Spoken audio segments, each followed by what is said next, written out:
All right. This Friday afternoon, we got a very special AMA today, and of course, I wouldn't be without saying that Ray here has been at the burn party all day. We'll talk more about that on the T-Ray show tonight, but at 6 o'clock. But we have a very special AMA. We were in Miami.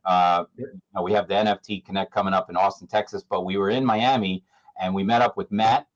Yep. I don't know if you got to meet him, Ray, but we were meeting hundreds of people. There were, I don't know how many people down there, 4,000 or 5,000 people. Yeah, it was a few thousand, man. It was awesome. So we're all trying to connect and talk about our projects, and we're looking for good things and things to share. And I did get to talk to him. I thought it was great. I said let's get together and I'll introduce you to my group, and you can have your group come on, and whatever it takes, we'll get on and do a little AMA.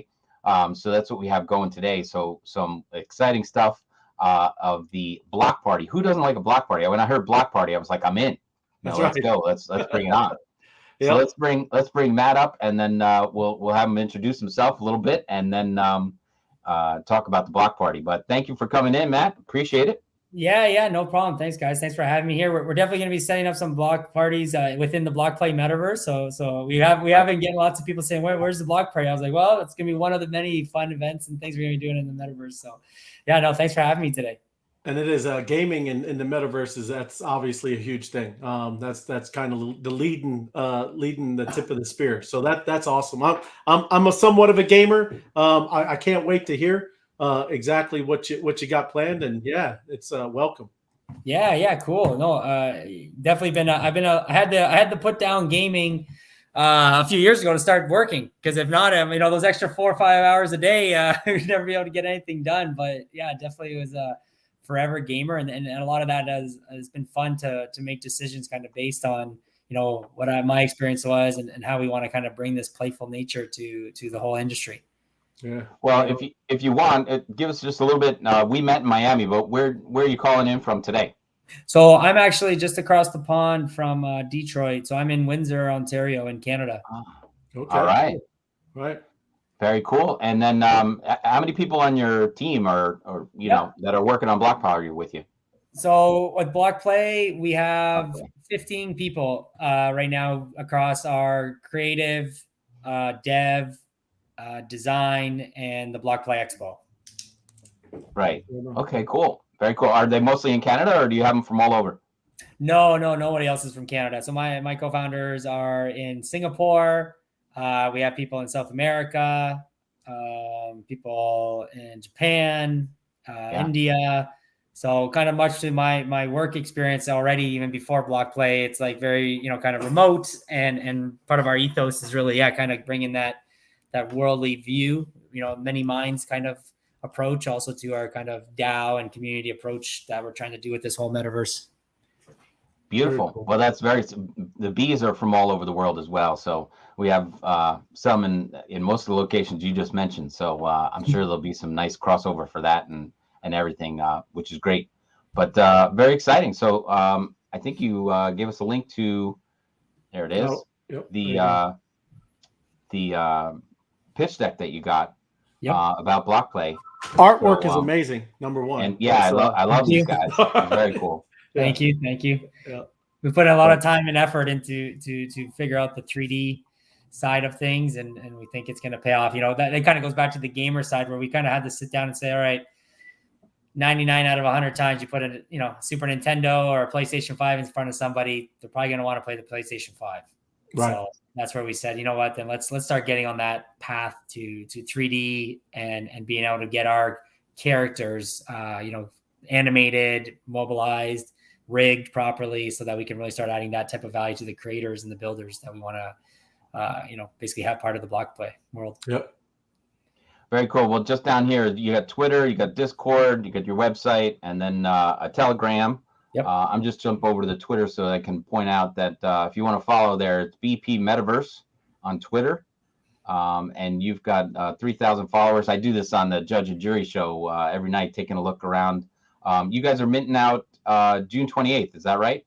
Actually, our mint is on May 31st, and the Expo is on June 28th. So two parts of our metaverse that when we actually looked at like, what do we want our metaverse to be like? We really said, we don't really believe that everybody's just about to live in the Ready Player Me, kind of fantasy that everybody sees. And so even with our co-founders who have a lot of business experience in event planning, marketing, digital engagements, we really started to look at what our strengths were. And we said, okay, well, why don't we mesh these two worlds and you'll kind of see how we leverage both of these two different plays to kind of bring maximum value to our community. Yeah. And that's cool. And it looks like from here, this one, you got, 1,000 people coming out and liking and sharing this stuff. So that's great. Yeah, if you go down a little bit more, we actually are just releasing like our series of videos, and those are getting like really, really, these are our roles. We'll talk about those after. But yeah, if you keep going down, there should be a slew of videos, that we're just starting to get to. Cool. And people are, and right now, actually, after this AMA, I'm going to be dropping like our Hallmark video that's going to hopefully really bring a lot of excitement to everything. So there's a lot of different storylines that we're doing with our meta RPG. We actually worked with a writer that's written books that's actually was on Game of Thrones. So it was kind of cool to try to bring some life to these characters through like storytelling and stuff like that. So yeah, that's incredible. Very cool. How long you been at this project? I mean, this is a lot of work here. Yeah. We started in December.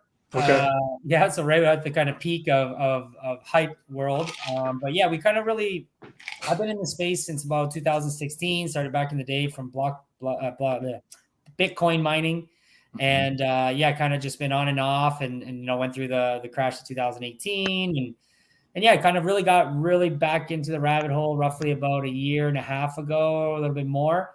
And got into some of the passive earning, more mining, and then really kind of started to pay attention to NFTs again. And then kind of just like many people just went down the rabbit hole, and over about a 2-month span, probably did about 40, 50 NFT drops, learned a bunch of different ecosystems, Solana, Ethereum, Phantom, just a bunch, and just really just took it all in and just kind of really wanted to understand like what is happening. Like most people that were in crypto, on the token side, were like, oh yeah, what's going on with NFTs? Like, how does that even drive value? Like, what's the point? And that's what really then started come November. I was like, all right, I got to really start understanding what's going on the metaverse side of things.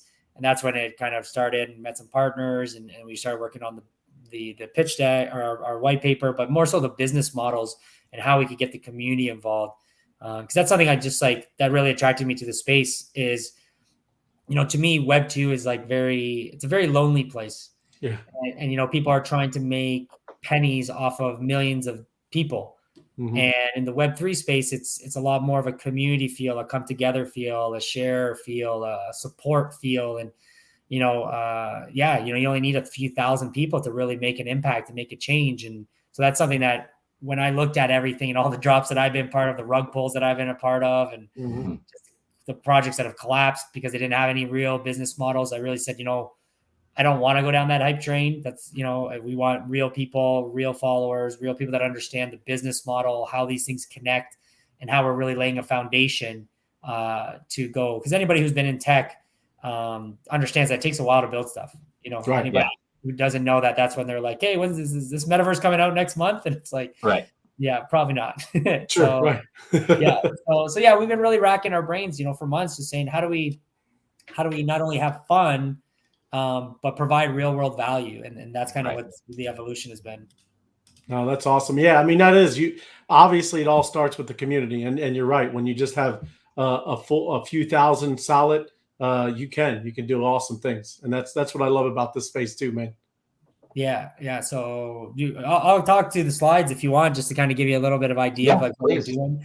So for us, our metaverse is really this e-commerce, social, and play come together.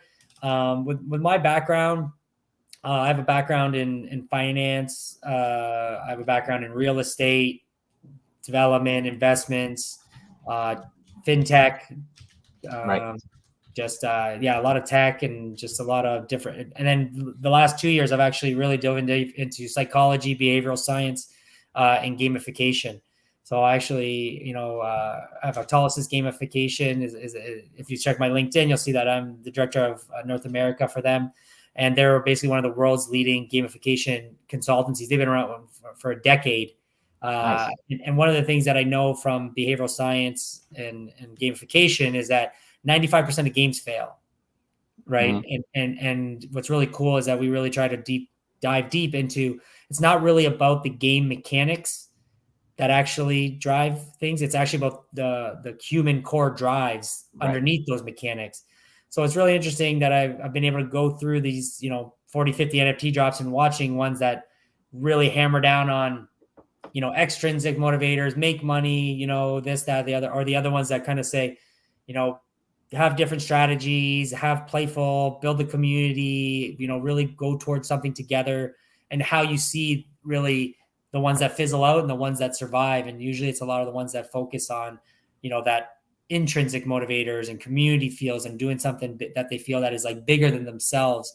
And that's really what we're trying to kind of bring to people to say is like, this opportunity is so massive that it's kind of, to me, being a business, like having my experience, it's like silly to think that, just throw it out there, right? Like Meta is going to be able to like, control this or that, or have ridiculous things like taking 47% cuts of creators like BEES, and just, that's where we've really said, you know what, if we're going to do this, I want to do this in like a community driven DAO fashion, because at the end of the day, I think the long-term, the 5-year, the 10-year vision is like, there's just so much opportunity. And to me, I kind of plant my flag by saying, maybe in 10 years, I don't think we're going to be calling anything websites anymore. We'll be calling them metaverses. I think a metaverse will be as common as a website. And that's kind of the evolution that I think, we're trying to position ourselves at.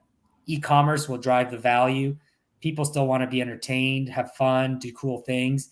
And the evolution of tokenomics and incentivization models is, to me, what got me really excited about kind of cracking this code of what goes into a metaverse and how do we pull it off. And no, that's what we say all the time. Like, people are the most valuable asset on the planet, right? And these NFTs and all this stuff in the metaverse, they're going to be able to keep that value as they go, like you're saying, whether it's websites or metaverses or DAOs, and you're going to be able to do your passion. So you're just going to have maybe 3 different DAOs, 5 different DAOs that you're in, and you're going to do exactly what you want to do in those, and keep that value with your NFT. That's awesome to hear, because again, we love hearing people. We're like-minded. That's awesome, Matt. Very cool. Yeah, and it's funny you say that, because the other part that I try to explain to normies is that all of these like quote unquote safeguards that we have in Web 2, or if we want to call it the old world, where it's like you want to make a decision, it's like, oh, okay, go talk to your banker, then go talk to your lawyer, or then go talk to this person, and everybody's got their 2 cents, and everybody's got, not only their hand in the cookie jar, but everybody's basically incentivized to keep everybody on this dog and pony show, where that's something that I love about crypto, where it's like,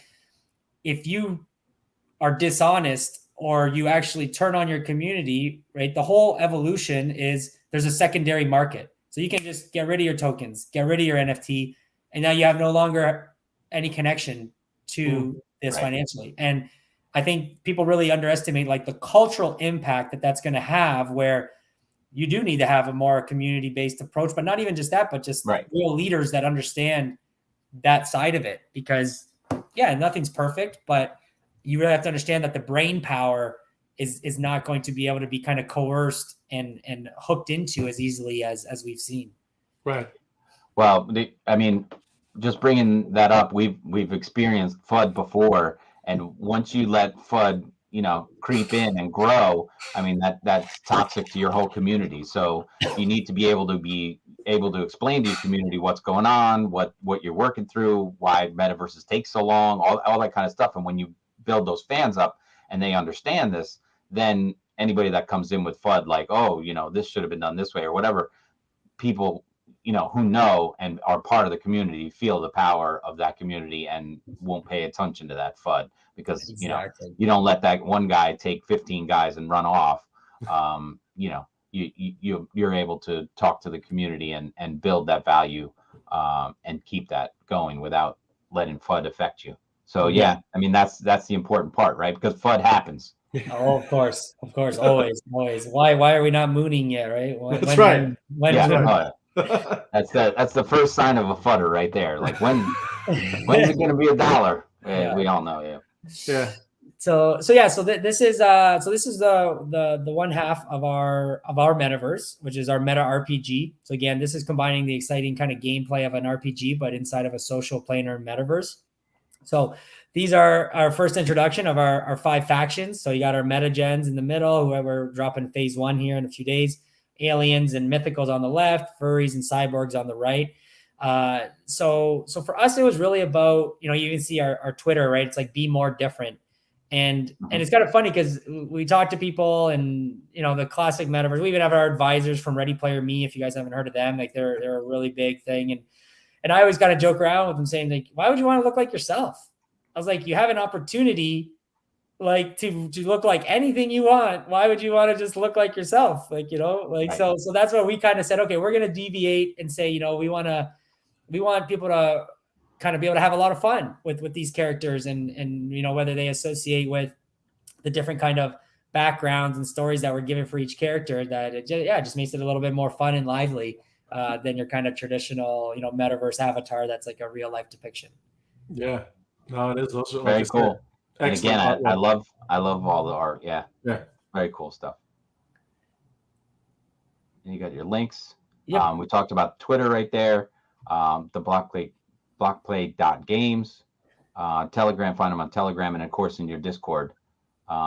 Discord's definitely where it's happening for sure. Daily games, giveaways, people are chatting, people sharing, all the classic food, crypto news, talking about stuff. Discord's definitely where it's at. Yep. Very cool. You guys ever did? I'm just asking, do you guys ever do Twitter Spaces? You ever do Spaces?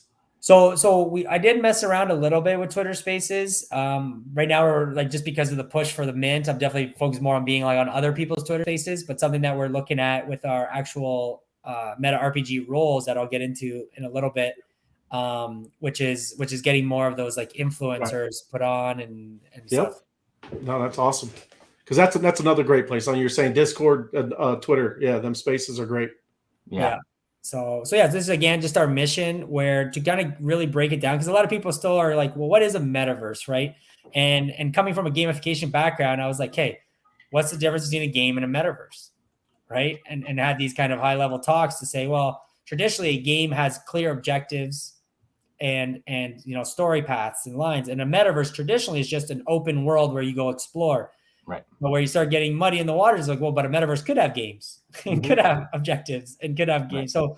So for us, it literally did take us a little while to say, okay, are we a game or are we a metaverse? And finally came to it where it's like, no, we are a metaverse because our mission is actually to create this platform where, again, you can do this PvE and PvP, but it's really about having these roles that you got to strategically understand how to use and evolve to advance in the metaverse. And then we obviously bring the gamified experience to the platform to actually make it fun and create real world value for others. And then the other side, it's our mission again, like where I look at the big picture to say, how are we all going to survive? And I think a lot of people, and I've been saying this lately, especially that everyone's kind of like, why are you guys minting in a bear market? I said, what people don't realize is Web3 is not here, right? And people need to pick up the shovels and get to work. Yep. And that's kind of, the mentality that I've been kind of just pushing to people to say, listen, if you really want to get these 100x gains, like they don't happen overnight, but they do happen. Yep. We've seen them, they do happen. And when you look at every other industry out there, the 100x gains really aren't there anymore, and they are in this space. But there's a lot of work that needs to be done. And again, from my business experience, actually closing deals to get these brands and these companies from Web 2 over, it's going to take a lot of hand holding. They want a lot of trust. They're definitely not investing in, non-doxed teams, and they're doing their due diligence like any other like startup would. So for us, I said, this has to be a major part for us, because this is the sustainability issue of where does the money come from? And it's got to come from that world into this world. Yeah. And when you're working and obviously building, not just kind of over here sitting there trading and speculating, there's a huge difference. When you're over here, got your own ecosystem doing things, makes a huge difference, because we talk about that the same thing. That's what Binance did. Binance on that bear market, everything, while everything's going down, they're just kind of, just steadily climbing.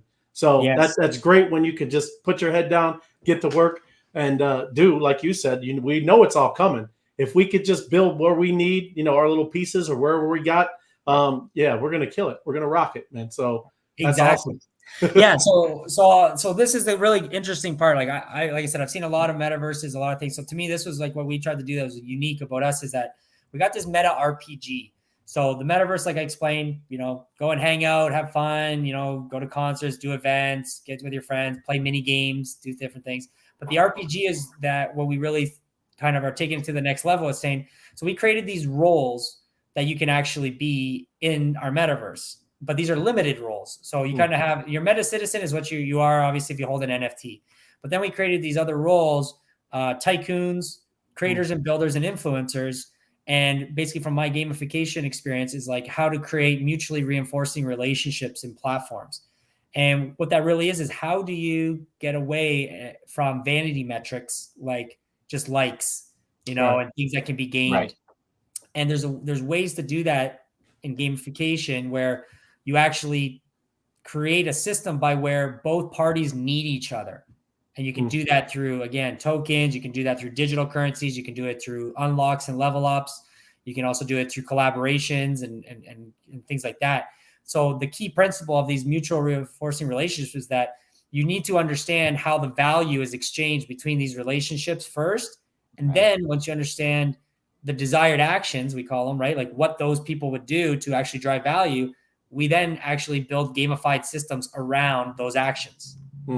So for you to win in the game, you literally need to do these actions, which actually drive value for your other people and that actually drive value for the metaverse as a whole.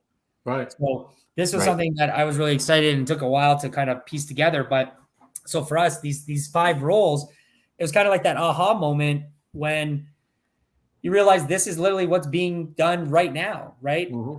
Tycoons, investors, and people are looking for good projects. Good projects are looking for influencers that can actually put their projects in front of people. So everything that I've really gone through for BlockPlay, I've been like kind of almost filtering, experiencing, reflecting, and then putting into how this gameplay would work, because these are all real problems. And I sat back and I thought, I'm like, man, how much money is flowing through Twitter DMs? And I think that's why Elon bought Twitter, because I finally was like, yeah, like how much money is flowing through deals that are being made through Discord DMs, through Telegram DMs. And it's like, it's very Wild West right now, right? What are you making your, like psychologically, again, understanding the behavioral science and the psychological cues. It's like, you're literally making these subconscious decisions of trust based on their PFP and obviously their words, right? Yeah. Like just that quickly. Right. So for us, we really thought like, wow, these roles are going to kind of power everything. Then I said, well, it makes perfect sense, because how did Web 2 do it? Web 2 gave quote unquote everything for free to the end user. But then if you're a business or an advertiser or something and you wanted to put your products and services in front of people, you had to pay. That's right. So once I kind of realized that, it was like, oh, okay, so we're going to have these limited roles, which are basically for influencers like yourselves, creator and builders like other projects, and then VCs and other relationships that we literally have, and said, you can actually claim a role out of our 55 of our MetaGen. I believe we're only doing 250 of each role, but those 250 will be rolled out pretty much like very slowly. Like I think we're doing like 20 to 25 this month, and then in the next 3 months, we're going to do a few. But basically the way that this works is that, again, we know that you guys are looking for audiences and you're looking for projects. So there's a triangle, right? Audiences are looking for news and trends, but they're also looking for cool experiences. There's another triangle relationship. The tycoons are looking for projects, and they're looking for people to sell their business services and stuff. There's your influencers and your builders triangle. So mapping out all these relationships has allowed us to build a foundation of our gameplay that we can do a fully gamified, open world with a lot of PvE and eventually PvP, but we're actually going to be pairing people up so that they can exchange value, again, like a platform. So for us, that business model is very clear. It's very Web 2-ish business model, except that the platform can have multiple people. And as long as we're helping those business dealings happen in a trustworthy manner, that's when all the fun stuff comes up, right? The leveling up, the influence, the unlocks, and you literally will grow your influence inside of the metaverse. And as people grow, and then the big, obviously, thing that Web 2 doesn't have is the tokenomics, or all of these different roles through tokenomics, and then they can also further incentivize back and create that flywheel that we know. And that's what we saw was the biggest issue that we solved is play to earn sustainability. And when I really dove into it, I was like, what's going on here? And when you saw Axie kind of collapse there, I think it was like in December, in January, it was like, I kind of had to go back and I thought, man, this is actually 20 years ago. I was like, this is the birth of credit card reward loyalty programs. That's back in the day when they were doing like 5 and 10% cash back. Right. And then you realize, okay, then so I went back and like found some old case studies and pulled out some old, the university books. And I was like, yeah, like I remember this stuff now. And it was basically, they had figured out, they put a dollar amount to the actions people would take. And then they were willing to share a piece of the pie. Right. And eventually that became a race to the bottom. And that's what we kind of saw. That's what was the link for me in the GameFi to say, well, these are closed systems. There's no actual economic value being exchanged. It's just play the game, do the actions that we want you to do in the game. Right. And we're going to reward you. But the whole model is based on more demand, which we obviously just seen the last few months that, markets go in cycles. So a lot of things are unsustainable. So this is also what birthed the RPG style and the roles, because these roles can handle different market fluctuations because people are always looking for services. They're always looking for entertainment, and they're always looking for different things to explore, and people are always building. Right. So this is where we really said, wow, I think we're onto something here, that by putting these people together, but again, having this fun way to do it with these awesome characters, we really think we're doing something that people, aren't doing all at once. And to us, that's really how this whole metaverse comes together through our expo, which is basically our consumer industry show to show Web2. Hey, look at our awesome creators, look at our awesome influencers, and look at all our meta citizens. Like, this is all these curated, verified, trustworthy people that you can start dipping your toes in to the metaverse with. Right. And those are the types of conversations that we're having on the business side with big brands that are still, weary about how do we use NFTs, what is this, what is that? And we're saying this is, you're scratching the surface here. It's not only community engagement, it's sharing a piece of the pie, it's tapping into new markets, it's the whole metaverse, right? That's the beauty, is that's the tokenomics and the NFTs coming together to say, how does this whole new system work of user engagement? And that's what we're like just super pumped and super excited about, like on this journey. And hopefully that, again, even in a bear market, like hopefully people looking for real projects with real people who have real business models and real experience can kind of see where we're going and where we're taking things. Yeah, that is cool. I like it. I do. Yeah. So, we just talked about the play to earn sustainability. Right. I'm just if you want to go through it, because I got more time. No. You guys got time, but I just want to make sure that I cover the sustainability. Yeah, I think you were talking about this. You're supposed to slide with it, Tip. I know, but I was trapped in the conversation. I know, I was too, because it's awesome to hear. Like I said, Matt, you guys obviously dove in and you guys understand this very well, because it's everybody's learning here. No one knows what this metaverse is going to look like, and it's so cool that we just get to start collaborating and working with people and discover this together. It's crazy. Yeah, and I think that's what's so awesome, is that people that get it, that real work needs to be done. I think it's really quick. You siphon people through the filter real quick, and you realize that after a couple Twitter DMs or something, you're like, okay, these people are kind of fly-by-nighters or doing whatnot. And even and I'm not going to go into our problem. I'm not going to jump and try to jump about what we are. But that's the same thing. We were building a community. It took us 2 years, man. Right.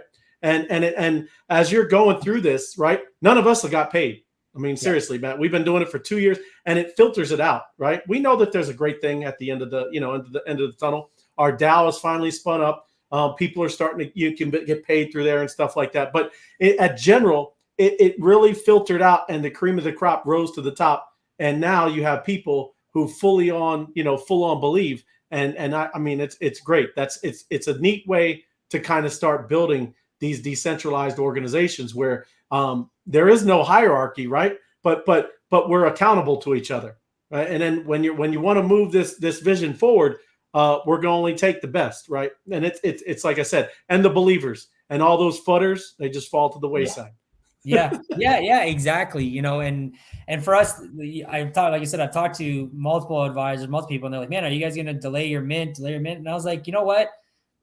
2 reasons. No, because we need to, you know, raise funding so that we can continue on. But we really want that filter. We want the people that get it, because I was like, you know what? We'll look back at this, and this will be a sense of pride for early block players to say, yeah, I made a good call. Like, I understood what was going on. And this is kind of our whole point of another massive point where I talked about like building tech takes a while, where I literally kind of during this just bear market like 3 weeks ago saying, okay, how do I provide value to people now?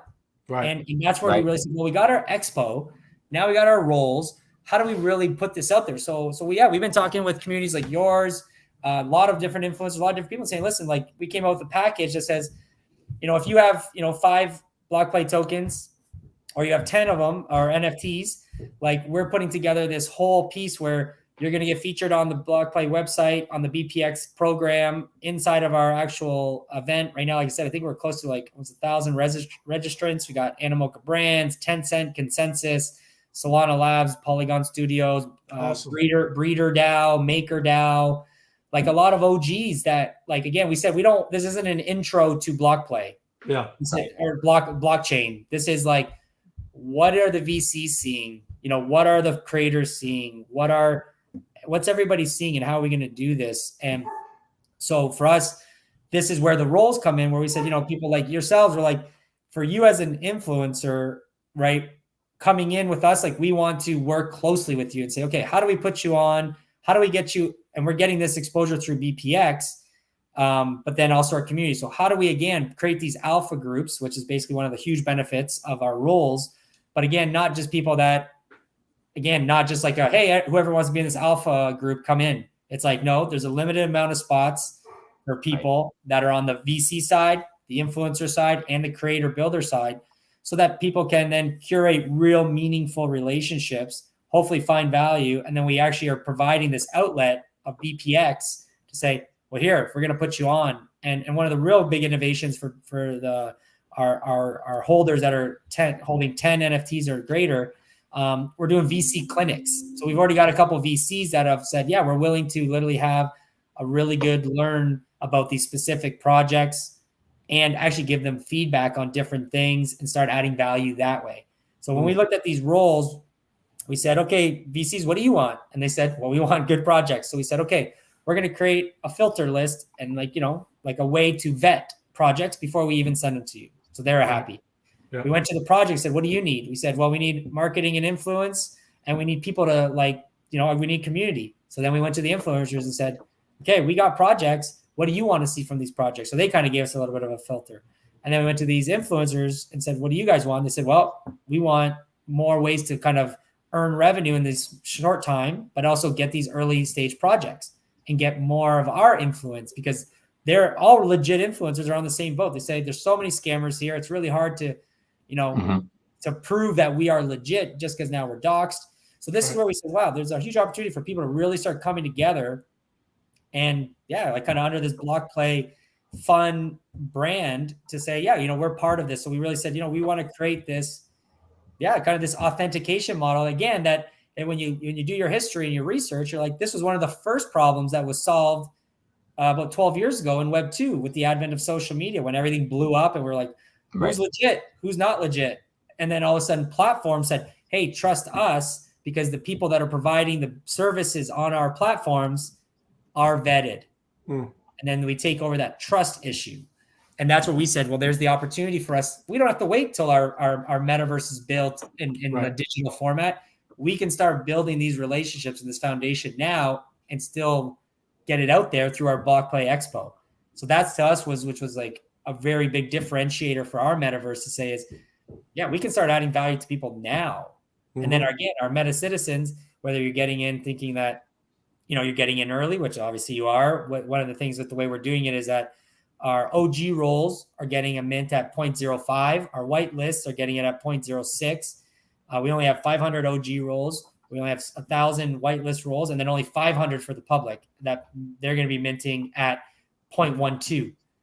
So for us, again, BPX at the end of the month is when we're going to really like present BlockPlay, the people that are involved, the different awesome community that we have, the different communities from other communities, so that again, it's like we're all coming together to basically kind of present to the Web 2 world, like, hey, big dogs with the $1 million marketing budgets, the $1 million experience budgets that want to design their own metaverses, their own experiences. It's like, here's a trusted brand that understands the space. And I think that's the beauty of, again, why we want to be a DAO. Like, I don't want to be sitting at the top of this mountain, pulling the strings or orchestrating. I know enough about business and experience that I do not want to do that. That's right. That's right. That's like President of the United States type of level of stress. Right. And I don't want to be having everyone looking at me going, well, what do we do now? Oh, you got to talk to that guy. You talk to this guy over here.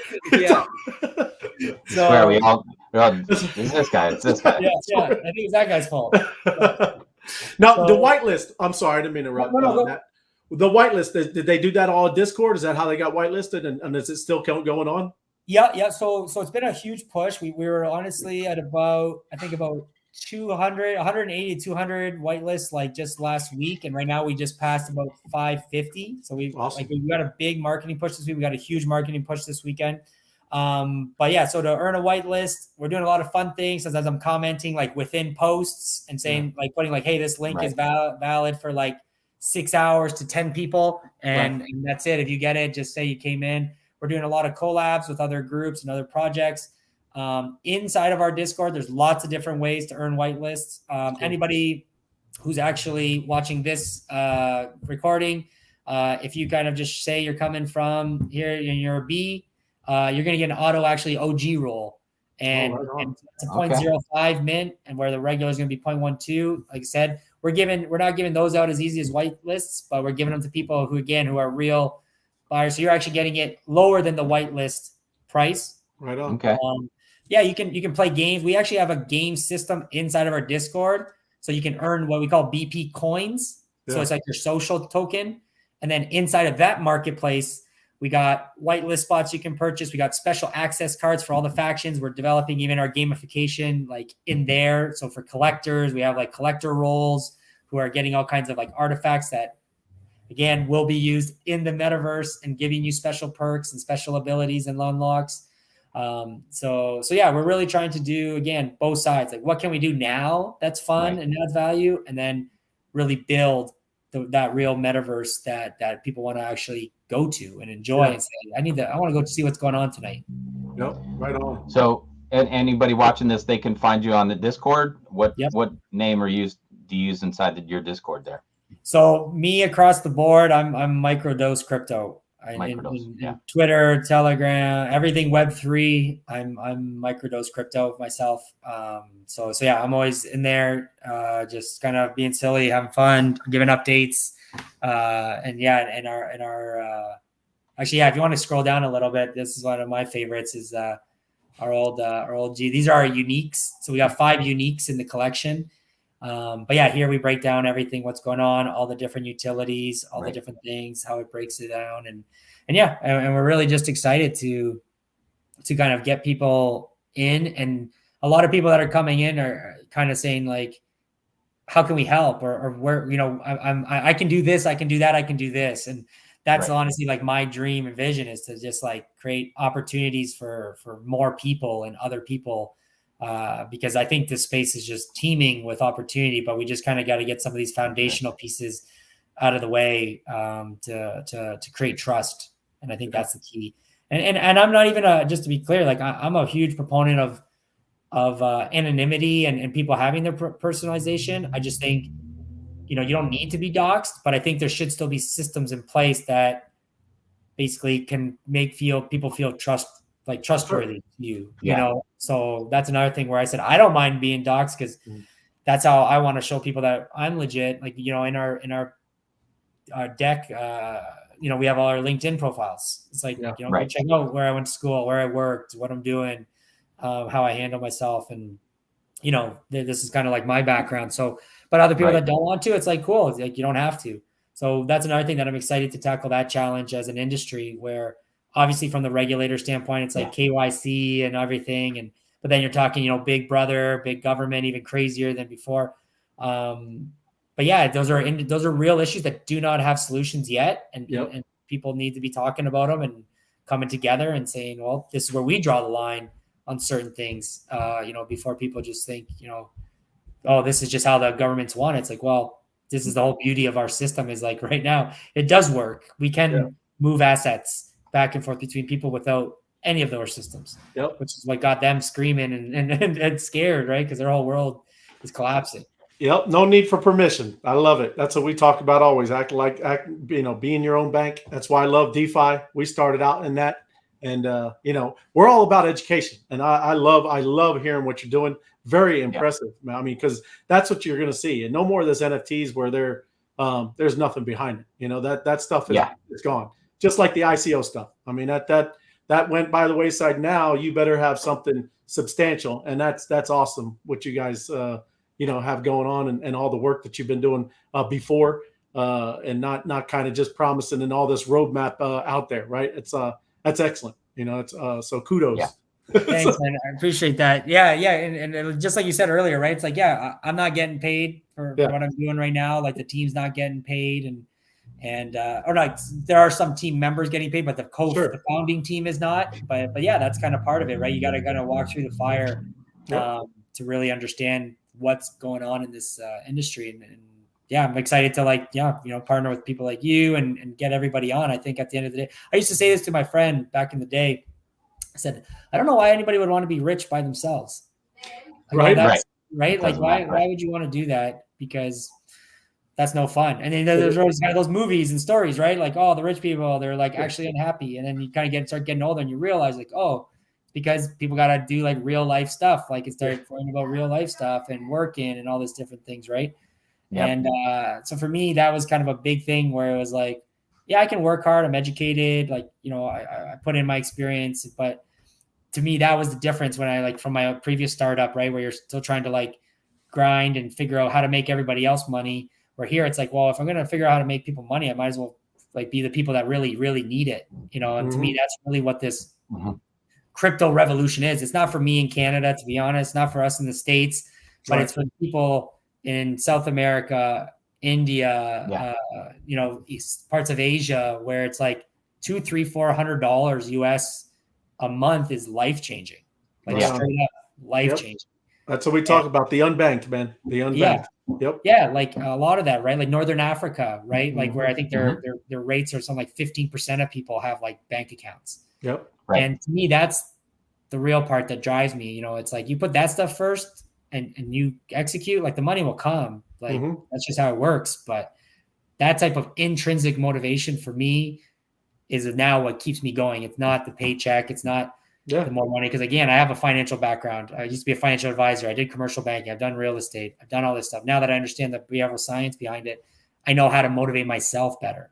And be more happy with what I'm doing. And that's what I want to pass that on to BlockPlay and show people that we can merge work and play. Like I do believe we can do that.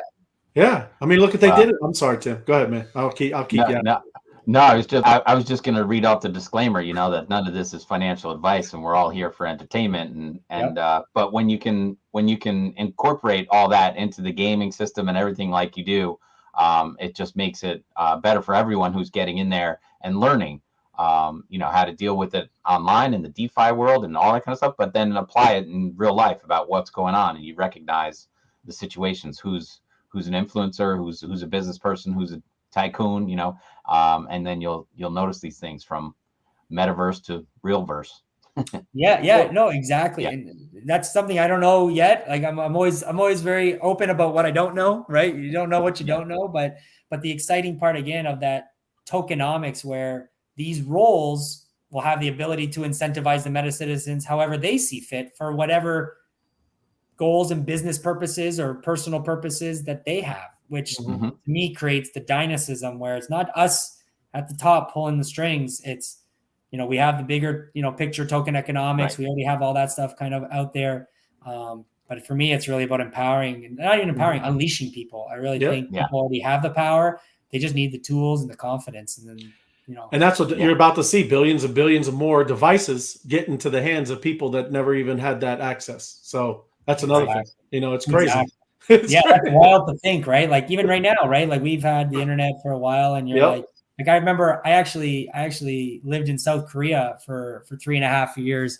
So if you guys have anybody in Korea, you know, out on your I don't think so. you know, Do we? I don't think so. Well, if you do, on USAO, you know, they're a legit crew there, and beautiful place. I got other projects that are heavy in that space, in that area. But it's like when I got there in 2009, my first cell phone had an antenna this big, and they streamed 15 different channels of TV. And I was like, wow. How long have you guys had this? And they're like, 1993. And I was like, what? Wow. I was like, are you kidding me? And it was just, yeah. And I was like, and I just kept getting like, this was like, again, right before the iPhone. It was 2008 when I went there. And it was like, this is insane. I'm like, I've never even like seen this, let alone heard about it. And, you know, again, you're coming from Canada, you think you're educated, you got a university degree. Yeah. Never even seen that. And they're like, this is like old ass technology for us, like, real old. And then it was like, that's when it really started opening my eyes to like, yeah, there's a lot more going on than what we know back home. And yeah, it kind of led me on that journey. That is wild though, you know, that's wide eye-opening right there. yeah. So yeah. Very cool. Well, let me just recap a little bit that BP Metaverse is on Twitter, and I'm already following you guys, of course, and it's Block Party. BlockPlay. I was going to correct myself from the beginning when I started out. And put on a block party yourselves. That's right. That's right. We'll throw the first block party. Yeah, block party for BlockPlay. Yeah, that's right. No, I had that on the brain because I thought I love to play, and it was very cool. So yeah, I apologize for that from the beginning. I meant to apologize, and it was still on my tongue. All good. But it's BlockPlay. But yeah, give it a look. Obviously, this is us doing our homework, bringing you, you know, the AMA for that, from everything from Matt, Microdose Crypto. So get in there and you know, deep dive into the Discord, and of course, tell them that Bees sent you, and they'll hook you up. Right? Yeah, you get your OG roll and special mint price and everything else. So yeah, no, thanks a lot, guys. It's always great to talk to people that are OGs in the community as well. And I love what you guys are doing. And yeah, 100%. Like let's keep it going. Right on. Excellent. Well, thank you, Matt. I really appreciate it. Ray, any final thoughts before we jump out? And no, I'm good. Like I said, that's awesome to hear and see that you know, people are building, because like I love gaming. That's my thing. And yeah, I mean, it's cool. You see what Axie Infinity did for the Philippines, and you can see how this can go. You know, people learn to earn, and that's very cool. So thank you, Matt. Appreciate it. Yeah, no problem, guys. All right, take care. Have a great night. Yeah. Thank you. You too.